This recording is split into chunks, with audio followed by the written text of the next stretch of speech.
लग्न न झालेले 90s किड्स कधी पण कोणत्या पण कामासाठी रेडी असतात. यांना फक्त म्हणायला लागतं चालतं काय पठ्ठ्या रेडी. यायले घरात काहीच इज्जत नाही राहत. किती पैसे कमावून आणतील घरात, पण घरचे त्याले उदाहरण शेजारच्याच देतील. नातेवाईक घरी आले का इकडं तिकडं तोंड लपवतील. लग्नाचं विचारतात ना नातेवाईक, अरे मेन टॉपिक तर लग्नातच आहे. कमीत कमी 20 घरचे कांदे पोहे खाल्लेच नाही ना, आणि तेवढ्याच घरचा चाय प्याला आहे ना, कमी पण जास्त नाही. वय 32च्या वर चाललं पण अजूनही म्हणतील अभी तुम्ही जवान हो. कोणीतरी आयुष्यात होतं तर यायला लग्न करायचं नव्हतं. म्हणे माझा फोकस वेगळा आहे, माझा गोल वेगळा आहे, माझ्या लाईफचे अचिव्हमेंट वेगळे आहे, आणि आता आयुष्यात कोणीच नाही यायला लग्न करायचं. चड्डीत खेळणारे लेकरं मोठे झाले आणि त्याची लग्न झाले, आणि यायची अजून नखरेच चालू आहे. चप्पी सांग, बुटकी सांग, डोंगरी सांग, जाळी सांग. चला इकून तिकून पोरगी पसंत आल्यावर जमूनही जाते, पण पोरीला वय माहीत पडल्यावर मग पोरगी नाही म्हणते.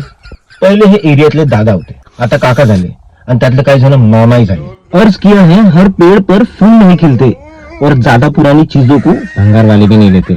पटकन जाऊन लग्न करा 90s किड्स.